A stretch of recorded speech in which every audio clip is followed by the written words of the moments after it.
Сәлеметсіңдер ме балалар? Ал кеттік ары қарай жалғастырамыз. ОТО-ның ақылы 10-шы варианты.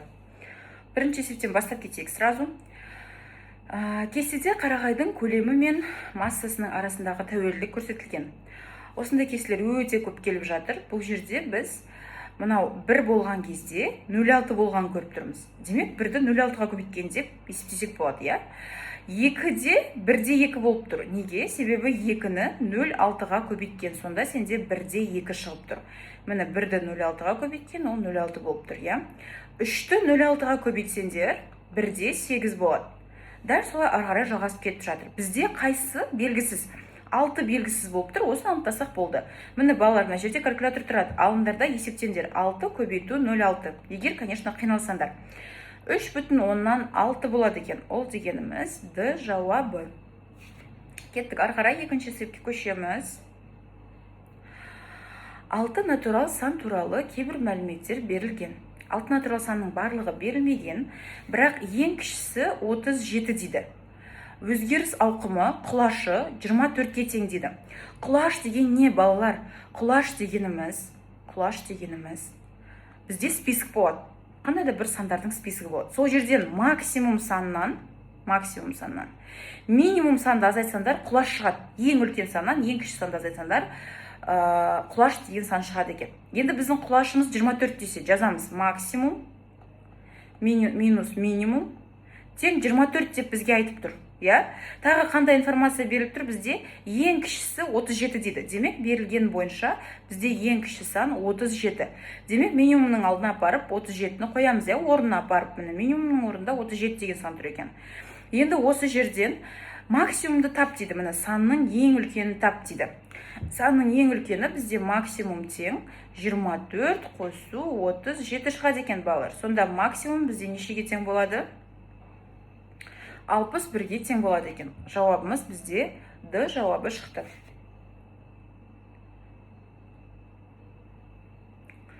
Ары қарай.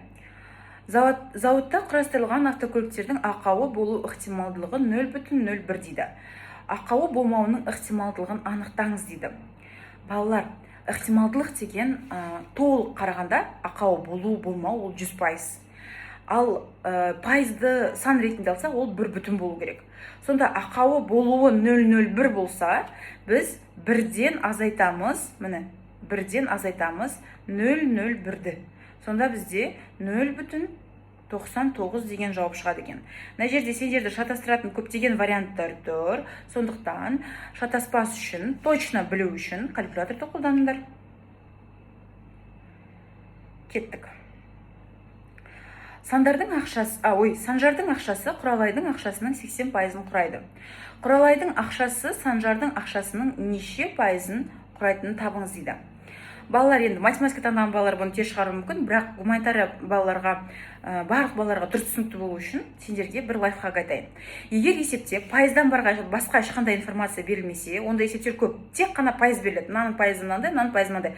Басқа Санжардың ақшасы 500 теңге деп жазылып тұрған жоқ. Сол кезде біз өзіміз ойдан саналамыз. Әрине өте шығаруға ыңғайлы, оңай сандаламыз. Ол мен үшін 100. Мен секілді 100 деген сандалам. Санжардың ақшасы Құралайдың ақшасының 80%-ын құрайды десе, мен Санжардың ақшасын 100 деймін да. 100. Құралайдың ақшасы қанша болып тұр бізде? Құралайдың ақшасы бізде 100% болсын. Ал Санжардың ақшасы, мына 100 деген, бізде осы Құралайдың ақшасының 80% болып тұр дейді. Демек, Құралайдың ақшасын осы жерден біз бабочкамен табамыз. Міне қараңдар, Құралайды 100% дедім, ал Санжардың ақшасын 80% дедім. Міне Санжарды мен қанша теңге деп алып тұрмын? 100 теңгесі бар деп алып тұрмын. Ең оңай сан, Сонда Құралайдың ақшасы, Құралай көбейту 80 тең 100 көбейту 100 болады екен.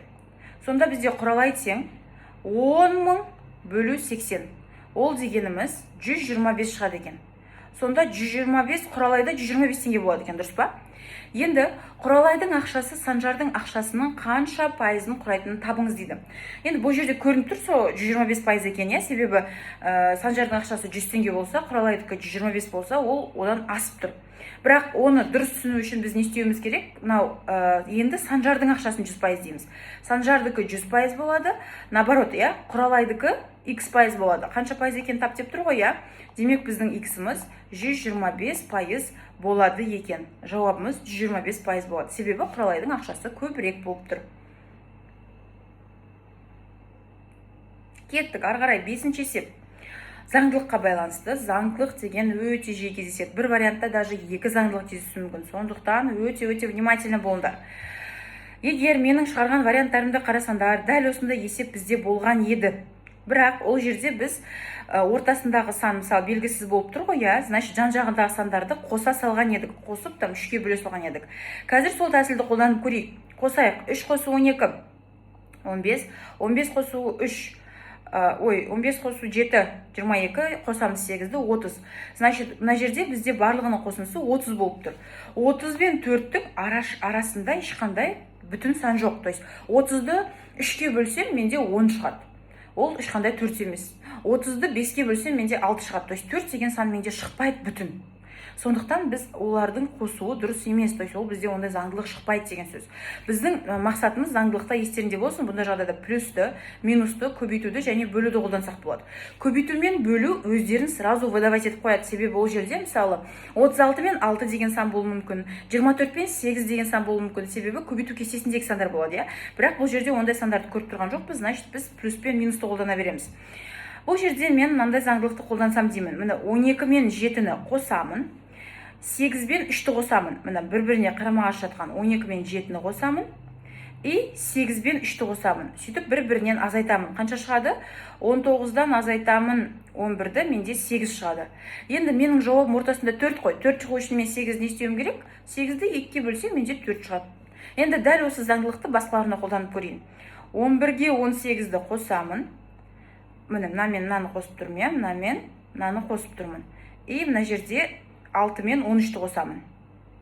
6 мен 13-ті қосып бір-біріне азайтамын. 11-ге 18-ді қоссам менде 29, 6-ға 13-ті қоссам менде 19. 29-ға 19-ды айтсам 10.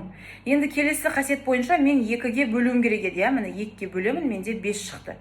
Я ортасындағы сан менде 5 шығып тұр. Келесі, дәл сол қасиетті үшіншісіне қолданамын. Демек менің шығарып отырған тәсілім дұрыс деген сөз. Шығарып отырған тәсілім дұрыс деген сөз. Қолданамын. 14 қосу 26 дейміз, иә, балалар? Азайту 8 қосу 20 дейміз. Сонда бізде 40-тан 28 айтсақ 12 шығады. 12-ні 2-ке бөлуіміз керек. Бізде 6 шығады екен, жауабымыз точно 6 болады, балалар. Кеттік. Келесі есеп. 6-шы есеп. Мына сандарды көбейткен кезде қандай цифрмен аяқталады дейді. Бұл жерде оларды көбейту нереально, ол калькулятормен көбейтсек те өте үлкен сан шығады. Сондықтан біз логикаға және ережемізге сүйенуіміз қажет. Мін бірінші былай жасаймыз. 1-ді 3-ке көбейтсек 3 шығады, иә, соңғы сан. 3-ті 5-ке көбейтсек 15, соңғы сан 5 шығады. 5-ті 7-ге көбейтсек бізде 35 шығады, иә. 1 көбейту 3 көбейту 5 бізде қанша болып тұр? 15 болып тұр деген сияқты. 5, ары қарай 7-ден кейін бізде 9 тұр. 35-ті 9-ға көбейтсек бізде не болады? 5 деген сан шығады соңында. Потом оны біз 11-ге көбейтсек, ары қарай тоже 5 болады. То есть бұл жерде тақ сандар болғандықтан, иә. Егер соңғы сандары 2 немесе 4 болса, 5-ті 2-ге көбейтсек 0 болып қалады ғой, 10 болып қалады. Сол сияқты мен ары қарай барлығы 5 деп айта алмаушы едім. Бұл жерде барлығы міне 3, 5, 7, 9 мен аяқталып тақ болып тұр. Ал 5-ті тақ санға көбейткен сайын ол 5 шыға береді. Сонда біздің соңғы цифрамыз 5 болады екен, балалар. Келесі, ықтималдылық. Заңдылық пен ықтималдылық міндетті түрде келеді. Қапта 5 боялған, 7 боялмаған асық бар. Демек, барлығы қанша болып тұр? Барлығы бізде 5 қосу 7, 12 асық болып тұр, балалар. 12 асық болып тұр. Қаптан кездейсоқ алынған бір қасықтың боялмаған болу ықтималдылығы. Ықтималдылық сұрап тұрған нәрсені бөлеміз барлығына. Значит, сұрап тұр бізде не? Боялмаған дейді. Боялмаған бізде нешеу? 5. Значит, 5-ті бөлеміз барлығына 12. 12-ден 5 деген жауап А жауабы шығады екен балалар.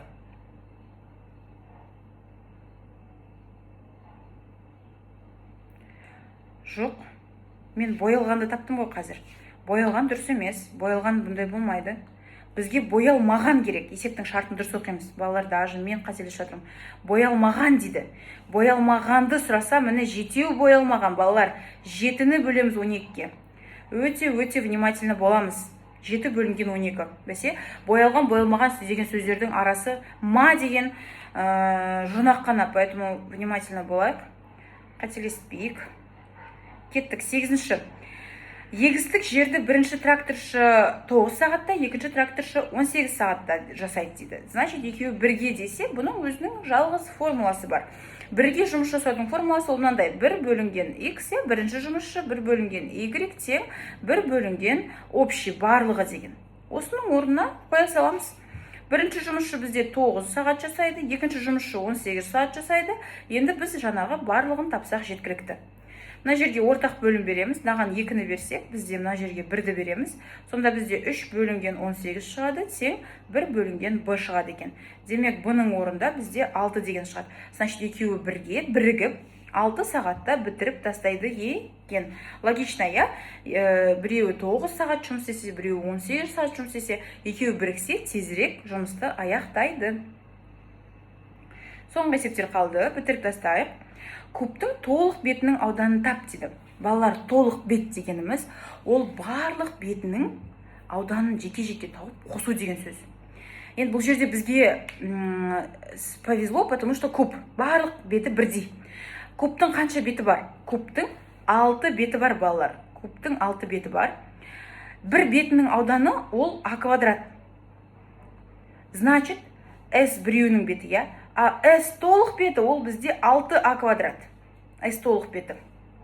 Сонда бір беті бізде, мына жерде мынаның бір клеткасы 1,5 деп тұр да. Демек, мынаның бір қабырғасы қанша болады? 1,5 көбейту 4, 6 сантиметрге тең болады екен. Сонда а квадрат бізде не болады? 6 көбейту 6, 36. Демек, кубтың бір беті 36 болып тұр. Ал енді толық беті десек, дәл сондай бізде 6 бет бар. Значит, 36-ны 6-ға көбейтеміз, балалар. 36-ны 6-ға көбейтсек, 216 деген сан шығады екен. Біздің жауабымыз 216. Кеттік, соңғы есеп. Дәл соған ұқсайтын есеп екен. Суретте 6 кіші куб бар дейді. Бір-біріне осылай жалғанған, я? То есть барлығының бір-бір жағы жалғанып қалған. Кубтың қанша беті бар дедім? 6 беті бар. Значит, бұл жерде қанша беттен қалған әрқайсысында? 5 беттен. Неге? Себебі барлығының соңғы беті бір-біріне жабысып тұр, я? Клеймен. Ол бетті біз санай алмаймыз. Себебі бізде мына жерде фигура бір-біріне жабысып тұр. Сонда толық бетінің ауданын тап десе, бірінші бір кубиктің толық бетінің ауданын тауып аламыз. Егер қабырғасы бір жағының ауданы дейді. Бір жағының ауданы нешеге тең дейді? Бір жағының ауданы бізде жазып қояйық. S1 бізде 4 см квадратқа тең дейді.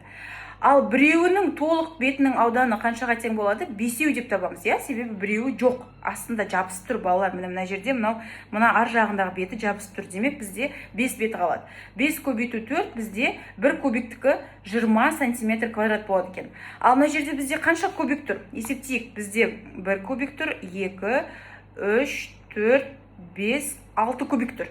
Сонда біз осыны S барлығын табу үшін, я? S барлығын табу үшін 20-ны көбейтеміз 6-ға. Бізде 120 см квадрат болады екен. Жауабымыз 120 см квадрат балалар. Болды, арғарай енді бізде 11-ші вариант. Келесі есепті қарасандар, келесі нұсқаны қарасандар болады. Сау болыңдар балалар.